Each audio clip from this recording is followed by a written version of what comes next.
नमस्कार साथियों, मैं टीम स्टार क्लासेस से आशीष तिवारी एक बार पुनः आप सभी लोगों का हार्दिक स्वागत करता हूं। साथियों, आज की क्लास में हम मरुस्थल के बारे में आज आपसे हम चर्चा करने के लिए पुनः उपस्थित हुए हैं। चलिए आज इस क्लास को हम अध्ययन करते हैं। तो मरुस्थल के बारे में उसके प्रमुख तथ्यों के बारे में हम अध्ययन करेंगे। चलिए देखते हैं। आपको बता दें इसका डिफिनेशन रेगिस्तान। आप मरुस्थल को दूसरे नाम से रेगिस्तान के रूप में समझ सकते हैं। तो रेगिस्तान यानी मरुस्थल से आशय उस क्षेत्र से है जहां वर्ष में 25 सेंटीमीटर से कम बारिश हो, वो क्षेत्र आपका क्या कहलाता है? रेगिस्तान कहलाता है। तो मायने रखता है आपका 25 सेंटीमीटर वर्षा। 25 सेंटीमीटर से भी कम जो वहाँ पर बारिश होती है वो आपका रेगिस्तान या मरुस्थल क्षेत्र कहा जाता है। क्लियर? आपको और बता दें कि संसार का सबसे बड़ा मरुस्थल सहारा का मरुस्थल है और थार दक्षिण एशिया का सबसे बड़ा मरुस्थल है। तो यहाँ पर जो संसार का सबसे बड़ा मरुस्थल सहारा है, ये आपका अफ्रीका महाद्वीप में स्थित है। और जो थार का मरुस्थल है, आपके सामने लिखा हुआ है कि दक्षिण एशिया का सबसे बड़ा मरुस्थल। तो दक्षिण एशिया में आपका भारत देश पड़ता है, ठीक ना। तो भारत जो है एशिया का दक्षिणतम क्षेत्र है, इसलिए यहाँ पर लिखा है दक्षिण एशिया का सबसे बड़ा मरुस्थल थार है। और थार आपका भारत में स्थित है। भारत के किस राज्य में है? तो राजस्थान और पाकिस्तान के क्षेत्र में फैला हुआ है। क्लियर? तो अब चलते हैं आगे। आगे है आपका पृथ्वी की सतह का 5वां हिस्सा रेगिस्तान है। पृथ्वी की सतह का 5वां हिस्सा रेगिस्तान, यानी कहने का मतलब ये है कि जो पूरी पृथ्वी है आपकी, उस पृथ्वी का जितना हिस्सा आपका भूमि है, मतलब टोटल भूमि लेके मतलब रेगिस्तान को भी हम उसमें जोड़ रहे हैं, उसमें जो है उसका कुल मिला के 5वां हिस्सा क्या है आपका? तो रेगिस्तान है। समझ गए ना आप? और आगे हैं वे एशिया, ऑस्ट्रेलिया, अफ्रीका, उत्तरी अमेरिका, दक्षिणी अमेरिका में पाए जाते हैं। और सहारा विश्व का सबसे बड़ा उष्णकटिबंधीय रेगिस्तान मरुस्थल है। ये चीज़ आप ध्यान में रखिएगा। पूछेगा कि सहारा का मरुस्थल कैसा मरुस्थल है, तो ऑप्शन में आपको देगा उष्णकटिबंध, उपोष्णकटिबंध या शीतकटिबंध, या इनमें से कोई नहीं। तो सही जवाब आपका होगा उष्णकटिबंध, जो कि आपका सहारा का मरुस्थल है। क्लियर? और आगे देखते हैं हम। ये देखिए, कुछ ये तस्वीर है आपके सामने, हम कुछ इसके बारे में बता दें। आपको बता दें कि तकलामकान जो कि चाइना के क्षेत्र में है, ठीक। और उसके बाद है तुर्किस्तान, और आपका है यहाँ पर सहारा का मरुस्थल देख रहे हैं ना, ये आपका ये अफ्रीका महाद्वीप में स्थित है। और उसके बाद थार का जो देख रहे हैं ना आप, एरो लगा हुआ है, ये आपका राजस्थान का हिस्सा लेते हुए पाकिस्तान तक जो है गया है। क्लियर? और उसके बाद है ईरानियन है, ठीक, ये आपका ईरानियन है। ओके। और आपको आगे बता दें हम, आगे आपका है यहाँ पर देखिए आप, ऑस्ट्रेलिया का है, ठीक, ऑस्ट्रेलियन मरुस्थल। और उसके बाद है नामीबिया का मरुस्थल देख लीजिए आप, नीचे एकदम है, ये आपका अफ्रीका महाद्वीप में है। और साउथ अफ्रीका देश के समीप है। और जो है नामीबिया और कालाहारी, देखिए यहाँ पे नीचे कालाहारी लिखा हुआ है। तो कालाहारी आपका साउथ अफ्रीका देश में स्थित है। साउथ अफ्रीका, आपको बता दें कि अफ्रीका महाद्वीप के एकदम ये हिस्सा जो है साउथ अफ्रीका का है। क्लियर? जहाँ से आपके खिलाड़ी जो है खेलने के लिए इसमें आए हुए हैं। आईपीएल का मैच चल रहा है, तो यहाँ से खिलाड़ी खेलने के लिए आए हुए हैं भारत में, और इसमें आपका मैच चल रहा है। और आपको बता दें कि ये देखिए आटाकामा का मरुस्थल है, ये दक्षिण अमेरिका महाद्वीप में है। क्लियर? तो ये आपके सामने हमने आपको बताया। और देखिए पेंटागोनिया, ठीक, तो ये जो है आपका दक्षिण अमेरिका महाद्वीप में है। क्लियर? और आपको एक और बताना है, देखिए नॉर्थ अमेरिका का जो है ये क्षेत्र है, उत्तरी अमेरिका का, तो उसमें जो है थार मरुस्थल का क्षेत्र उत्तरी अमेरिका महाद्वीप में भी है। तो मतलब आपका एशिया महाद्वीप, अफ्रीका महाद्वीप, उत्तरी अमेरिका, दक्षिणी अमेरिका और आपका ऑस्ट्रेलिया महाद्वीप में जो है लगभग सभी जगहों पर मरुस्थल फैले हुए हैं। तो इसे आप अभी हमने आपसे बताया कि पाँचवां हिस्सा जो है पृथ्वी का जो कुल हिस्सा है उसका पाँचवां हिस्सा जो है आपका मरुस्थल जो पीले रंग से इंडिकेट किया गया है। इससे आप खुद आंकड़ा लगाइए कि देखिए कितना कवर की हुई है जगह। मतलब यहाँ ये क्षेत्र पूर्णतः वीरान है, यहाँ पर कुछ भी पैदा नहीं होता, ठीक ना। तो खाना बदोश वाले लोग यहाँ पर अपना जीवन यापन करते हैं, कभी इस स्थान से उस स्थान, उस स्थान से इस स्थान पर इनका घूमना चलना रहता है। तो ये आपके सामने हमने ग्लोब के माध्यम से आपको जानकारी दी। अब देखते हैं उष्णकटिबंधीय मरुस्थल। तो आपके मरुस्थल दो प्रकार के होते हैं, एक उष्णकटिबंधीय होता है, एक शीतकटिबंधीय, यानी एक गर्म मरुस्थल और एक आपका ठंडा। तो अब देखते हैं उष्णकटिबंधीय में, अब देखते हैं इसमें पहला आपका हमने रखा आपके सामने सहारा का मरुस्थल, और यह सबसे बड़ा मरुस्थल है, विश्व का सबसे बड़ा मरुस्थल है। और यह आपका हमने आपसे बताया ऊपर जो है कि यह उष्णकटिबंधीय है। क्लियर। तो चलिए देखते हैं इसके बारे में अध्ययन कर लेते हैं हम। सहारा या ग्रेट सहारा रेगिस्तान विश्व का सर्वाधिक गर्म और अंटार्कटिका के बाद दूसरा सबसे बड़ा विशाल रेगिस्तान है। एक एक लाइन को आप ध्यान से समझते चलिएगा। क्लियर। मतलब यहाँ पे अंटार्कटिका महाद्वीप के बाद है, ठीक ना। तो आप ये अंटार्कटिका आपका जो है मरुस्थल तो है, लेकिन वह बर्फ़ का मरुस्थल है। तो जो है आपका अंटार्कटिका फर्स्ट स्थान पे है और सेकंड पर जो है आपका यह सहारा है। तो अंटार्कटिका आपका ठंडा है और सहारा आपका गर्म है, ये चीज़ आप ध्यान में रखिएगा। यह जो है आपका यह रेगिस्तान 90 लाख वर्ग किलोमीटर क्षेत्र में फैला हुआ है, जो लगभग संयुक्त राज्य अमेरिका के क्षेत्रफल के बराबर है। ये भी आप जानते रहिएगा। मतलब संयुक्त राज्य अमेरिका का जो क्षेत्र है वो लगभग इतने ही वर्ग किलोमीटर में संयुक्त राज्य अमेरिका का क्षेत्रफल है, और उतना ज़्यादा क्षेत्र जो है कवर किए हुए कौन, तो सहारा का मरुस्थल। ये चीज़ आप नोट कर लीजिएगा। आगे देखते हैं। पृथ्वी का सबसे विशाल रेगिस्तान सहारा ही है, जो उत्तरी अफ्रीका के अधिकांश देशों में फैला हुआ है। यह अटलांटिक महासागर से नील नदी या लाल सागर तक विस्तृत है। नील नदी आपका भूमध्य सागर की तरफ गिरती है ना, तो मतलब भूमध्य सागर से लेकर लाल सागर और आपकी जो है लगभग 5-6 देशों में जो है रेगिस्तान ये जो है सहारा का फैला हुआ है। और आगे बता दें, यह संसार की समस्त मरुभूमि का आधा भाग है। मरुस्थल भूमि जितनी भारत विश्व में है उसका एक आधा भाग है। क्लियर। और आगे है आपको बता दें, अरबी भाषा में सहारा का अर्थ रेगिस्तान होता है। सहारा शब्द बहुवचन का शब्द है, ये चीज़ आप ध्यान में रखिएगा। वास्तव में सहारा एक नहीं अपितु अनेक रेगिस्तानों का नाम है। सहारा रेगिस्तान उत्तरी अफ्रीका में जो है स्थित है। अफ्रीका महाद्वीप के उत्तरी भाग में यह स्थित है, अभी हमने आपको ग्लोब में दिखाया था। क्लियर। और इस रेगिस्तान के अंतर्गत पर्वतीय क्षेत्र, चट्टानी क्षेत्र, मिट्टी कंकड़ से ढके हुए मैदान, नमक का क्षेत्र, रेत के विशाल टीले उपस्थित हैं। क्लियर। और आगे है आपका भूगर्भीय प्रमाणों के अनुसार सहारा किसी समय में वनस्पति से परिपूर्ण था और उसका कुछ भाग सागर के अंदर भी था। समझ गए ना। और आगे देखते हैं हम, विश्व की विषम जलवायु वाले क्षेत्रों में सहारा रेगिस्तान भी शामिल है। विषम जलवायु के क्षेत्र में भी आपका सहारा का जो रेगिस्तान है वो इसमें शामिल है। और सहारा रेगिस्तान की विभिन्न भागों में औसतन वर्षा 20 से 400 मिलीमीटर होती है। ये चीज़ आप ध्यान में दीजिएगा, ध्यान नोट कर लीजिएगा कि सहारा रेगिस्तान में जो कि विभिन्न भागों में औसतन वर्षा जो है 20 से 400 मिमी होती है, मिलीमीटर। और जबकि इसके कुछ अन्य भागों में अनेक वर्षों तक वर्षा विहीन स्थिति बनी रहती है।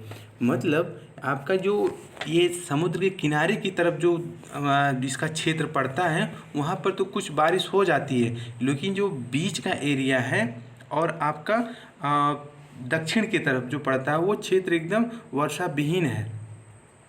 समझ रहे हैं ना आप? तो वो पूरा टोटली वर्षा विहीन है, वर्षा होती ही नहीं। समझ गए ना? अब देखते हैं आगे। आगे देखिए, ये देखिए आप, उसका हमने तस्वीर एक प्यारा सा पिक लिया है। और अब आगे देखते हैं। सहारा रेगिस्तान गर्म स्थान है। 13 दिसंबर 1922 में इस रेगिस्तान में स्थित लीबिया के अजीजिया क्षेत्र में सर्वाधिक तापमान 580 डिग्री सेल्सियस मापा गया। तो ये जो क्षेत्र है लीबिया, इस रेगिस्तान में एक देश पड़ता है लीबिया का, आपने नाम सुना होगा। लीबिया के अजीजिया क्षेत्र में सर्वाधिक तापमान 580 डिग्री सेल्सियस मापा गया 13 दिसंबर 1922 में। समझ गए ना आप? 580 डिग्री सेल्सियस का मतलब आप समझ सकते हैं कि आपकी शरीर की जो नसें हैं निकल जाएंगी, फट जाएंगी। आपका शरीर जो है आपका खंड खंड हो जाएगा। आपका शरीर पता नहीं चलेगा कि हम हैं भी। तो ये चीज़ जो है, टेम्परेचर बहुत ही हाई होता है। हम लोग 50 क्रॉस करते ही हम लोगों की हालत ख़राब हो जाती है। ये चीज़ आप खुद महसूस करते होंगे, इसलिए हम आपको सामान्य भाषा में आपको बताने की कोशिश कर रहे हैं। और आगे देख लें हम कि सहारा रेगिस्तान में आने वाले तूफान अक्सर स्थानीय होते हैं, जो करीब 20 वर्ग किलोमीटर क्षेत्रफल वाले छोटे क्षेत्र को प्रभावित करते हैं। समझ रहे हैं ना? तो ये चीज़ बहुत ही मायने रखती है। और आगे देख लें हम। सहारा का मौसम प्रणाली में तेज तथा अनिश्चित हवाएं जटिल होती हैं। इनका नाम खमसिन, सिरोकू, सहली, सिमोन हैं। तो ये जो हमने नाम बताया, खमसिन, सिरोकू, सहली, सिमोन, ये चीज़ आपके एग्ज़ाम में पूछे जाते हैं। और आपका ये जो है खमसिन शब्द जो है, खमसिन और सिरोकू, ये दोनों शब्द आपके एग्ज़ाम में पूछे जा चुके हैं। और ये दोनों आपके पीसीएस के एग्ज़ाम में इसका जिक्र हुआ है। और आपके जो खमसिन शब्द है, ये आपके यूपी टेट के मॉडल पेपर में दिया गया था। क्लियर? चलिए अब आगे देखते हैं हम। जो दिन के पिछले भाग में बहती हैं, ये हवाएं अपने साथ धूल बालू की विशाल मात्रा लाती हैं। तो इनमें जो है ज़्यादा करके धूल और बालू की विशाल मात्रा होती है सिरोकू, खमसिन, सहली, सिमोन में। तो ये चीज़ आप ध्यान में रखिएगा, ये आपके एग्ज़ाम में बना है और आपको आगे भी बनने की उम्मीद भी है। तो ये चीज़ आप जानते रहिएगा। और आगे हम देख लें विश्व के मरुस्थल के बारे में, जो मतलब विश्व में फैले हुए हैं, उनको देख लेते हैं हम। अभी हमने आपसे चर्चा की थी सहारा मरुस्थल में कौन कौन से देश पड़ते हैं, उनको हम देख लेते हैं। तो सहारा मरुस्थल में आपका अल्जीरिया, चाड, मिस्र, लीबिया, माली, मॉरितानिया, मोरक्को, नाइजर, सूडान और ट्यूनीशिया है। ठीक ना? तो यहाँ पे टूनीशिया लिखा गया है, वो ट्यूनीशिया या टूनीशिया कुछ भी है, कोई दिक्कत नहीं होगी। तो ये सहारा मरुस्थल में आने वाले जो है देश हैं, जो कि अफ्रीका महाद्वीप में स्थित हैं। अल्जीरिया, चाड, मिस्र, लीबिया, माली, मॉरितानिया, मोरक्को, नाइजर, सूडान और ट्यूनीशिया। अब देखते हैं आटाकामा मरुस्थल। अभी हमने आपको ग्लोब में दिखाया ना, उस चीज़ को आप फिर से देखिएगा तो आपको सारी चीज़ें कन्फर्म होती चली जाएंगी। आटाकामा आपका कहाँ पर है? तो दक्षिणी अमेरिका महाद्वीप में है। ठीक ना? एकदम नीचे, एकदम सागर के किनारे, प्रशांत महासागर से सटे हुए हैं। तो वो आपके जो है देश कौन कौन से? चिली, पेरू, बोलिविया और अर्जेंटीना। तो ये जो है आटाकामा मरुस्थल में जो है इनका फैला हुआ है और ये दक्षिण अमेरिका महाद्वीप में है। कालाहारी आपने कहाँ देखा था? तो आपने देखा था, हमने आपसे बताया था ना, नामीबिया, कालाहारी। तो ये जो है आपका साउथ अफ्रीका यानी अफ्रीका महाद्वीप में यह कालाहारी मरुस्थल स्थित है। तो उसमें बोत्सवाना, नामीबिया, साउथ अफ्रीका, हमने आपसे इसके बारे में चर्चा की थी पहले ही ग्लोब में बताते हुए। तो अब ये चीज़ आपको ध्यान में रखना पड़ेगा और यहाँ से आपके प्रश्न बनते हैं कि पूछ लेगा कि आटाकामा मरुस्थल के अंतर्गत आने वाले देश कौन हैं, या फिर आटाकामा मरुस्थल या कालाहारी मरुस्थल किस जो है देश महाद्वीप में पड़ता है। तो ये भी चीज़ आपको ध्यान में रखना पड़ेगा।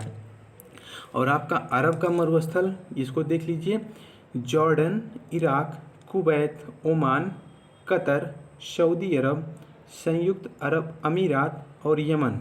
ठीक ना। तो ये जो है आपका अरब का मरुस्थल है।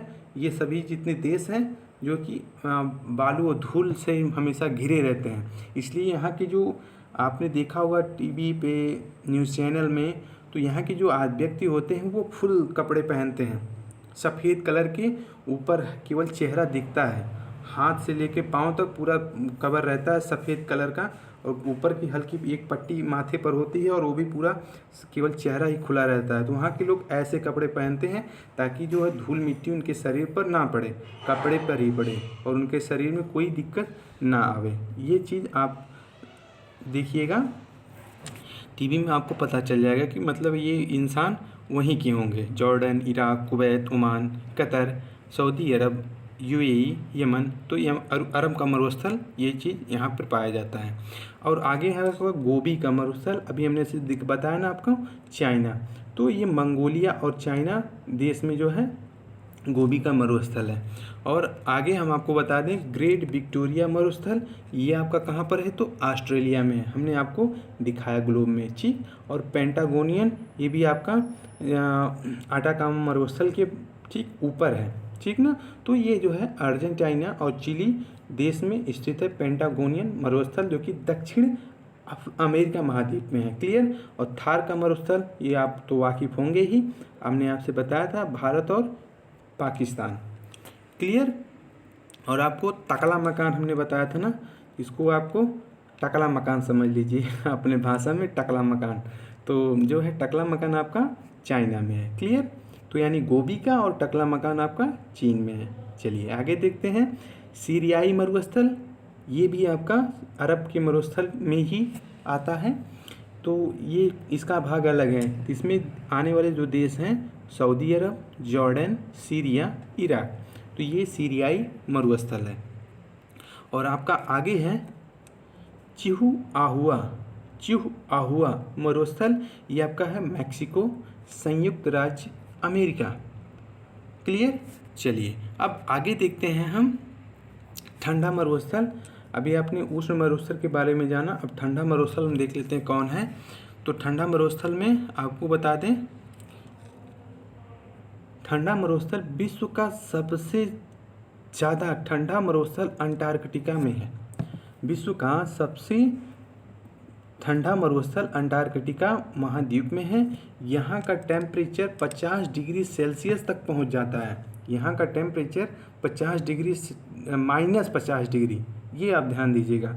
हमारे यहाँ यूपी में 2-1 डिग्री तापमान नीचे की तरफ गिर जाता है, तो जान लीजिए कि आप खुद बोलते हैं कि हमारे पैर सुन्न हो जा रहे हैं, बर्फ़ की तरह जो है कड़क हो जा रहे हैं। तो ये चीज़ आपकी -1-2 डिग्री जब जाता है तो आपकी हालत ख़राब हो जाती है। और आपके लेह लद्दाख में लगभग जो है 4 या 5 तक पहुंच जाती, तो उनका क्या स्थिति होती होगी। और यहाँ पे तो आपका -50 डिग्री है अंटार्कटिका में।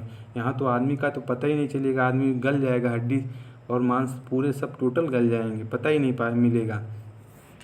तो ये चीज़ जो है अंटार्कटिका महाद्वीप की जो ठंडा मरुस्थल है, मतलब बर्फ़ का, समझ रहे हैं ना। और वहाँ पर आपने सहारा में क्या देखा कि वहाँ पर रेत, बालू, धूल, मिट्टी, ये सब चीज़ें जो है वहाँ पर है, और वो पूरा हीटिंग है। तो ये चीज़ आपको नोट कर लेना चाहिए। और आगे आपको बता दें, और यह बहुत ही शुष्क रेगिस्तान माना जाता है। और यह ग्रीनलैंड रेगिस्तान का भी इसी तरह का ही है। तो ग्रीनलैंड जो है आपने सुना होगा, ग्रीनलैंड एक आपका देश है, ग्रीनलैंड एक आपका देश है। और ग्रीनलैंड में जो है कुछ भाग पर इस तरह का रेगिस्तान, मतलब बर्फबारी भी वहाँ ज़्यादा होती है ग्रीनलैंड में, जो कि आपका उत्तरी जो आपकी 66.5 डिग्री लाइन है, ठीक ना। तो वहाँ से जो है कुछ ज़्यादा प्रभाव जो है इस पर पड़ता है ग्रीनलैंड पर। तो वहाँ पर आपका क्या है, शीतोष्ण कटिबंध है, वो क्षेत्र आपका शीतोष्ण कटिबंध है। तो 90 डिग्री का जो हवाएं आती हैं उनमें काफ़ी ज़्यादा बर्फबारी होती है। तो इसलिए जो है उसको अंटार्कटिका महाद्वीप का जो है कुछ उदाहरण के स्वरूप ग्रीनलैंड का भी रेगिस्तान कुछ अंटार्कटिका महाद्वीप की तरह ही है। तो आप समझ गए होंगे। और आगे देख लें हम मरुस्थल से कुछ जुड़े अन्य तथ्य जो है उसको हम समझ लेते हैं। तो देखते हैं, मरुस्थल वे क्षेत्र होते हैं जहाँ पर वर्ष में 25 सेंटीमीटर से कम वर्षा हो, वो आपका क्षेत्र क्या कहलाएगा? तो मरुस्थल कहलाएगा। समझ गए ना? और आगे है आपका, पृथ्वी की सतह का 1/3 भाग मरुस्थल से घिरा हुआ है। पृथ्वी की सतह का 1/3 भाग जो है मरुस्थल से घिरा हुआ है। सबसे बड़ा मरुस्थल अंटार्कटिका महाद्वीप है। समझ गए ना? सबसे बड़ा मरुस्थल अंटार्कटिका महाद्वीप है, लेकिन वो भी बर्फ के रूप में। और दूसरे नंबर पर कौन है? तो सहारा है। और देखते हैं सहारा का क्या फैक्ट है। सबसे बड़ा उष्ण मरुस्थल सहारा मरुस्थल है। तो यदि उष्णता में देखेंगे हम तो आपका सहारा है, ठीक ना, उष्णता में। और ठंडा में देखेंगे तो आपका अंटार्कटिका है। लेकिन जब बड़े में पूछेगा आपसे तो अंटार्कटिका महाद्वीप का जो श्वेत मरुस्थल है वो जो है अंटार्कटिका महाद्वीप में सबसे बड़ा है, और सेकंड नंबर पे सहारा है। लेकिन यहाँ पे सहारा का जब अलग से प्रश्न पूछेगा तो इस तरह पूछेगा कि उष्ण मरुस्थल में सबसे बड़ा मरुस्थल कौन सा है? तो सहारा मरुस्थल है। क्लियर? और आगे देखते हैं हम, आटाकामा मरुस्थल विश्व का सबसे शुष्क मरुस्थल है, सबसे शुष्क मरुस्थल माना जाता है, ठीक ना। और आपको एक और अहम तथ्य ये नोट कर लीजिएगा, यूरोप एकमात्र ऐसा महाद्वीप है, यूरोप महाद्वीप एक ऐसा महाद्वीप है जिसमें कोई भी प्रमुख मरुस्थल नहीं है, कोई भी प्रमुख मरुस्थल नहीं है। वैसे तो यूरोप महाद्वीप आपका एक ठंडा महाद्वीप माना जाता है, तो जो है यहाँ पर जो है मरुस्थल एक भी नहीं है। समझ गए ना? बाकी आपके सभी महाद्वीपों में, जो भी आपके 5 महाद्वीप हैं, उन सभी महाद्वीपों में आपके यूरोप महाद्वीप को छोड़ के तो आपके कुल कितने महाद्वीप हैं बताइए? आप कमेंट सेक्शन बॉक्स में ज़रूर जवाब दीजिएगा। तो यूरोप महाद्वीप को छोड़कर बाकी सभी महाद्वीपों में आपके मरुस्थल पाए जाते हैं। तो ये फैक्ट आपको कैसा लगा? अपना विचार हमें ज़रूर दीजिएगा। अपना ख्याल रखिए, फिर मिलते हैं अगले भाग में। Take care. जय हिंद, जय भारत।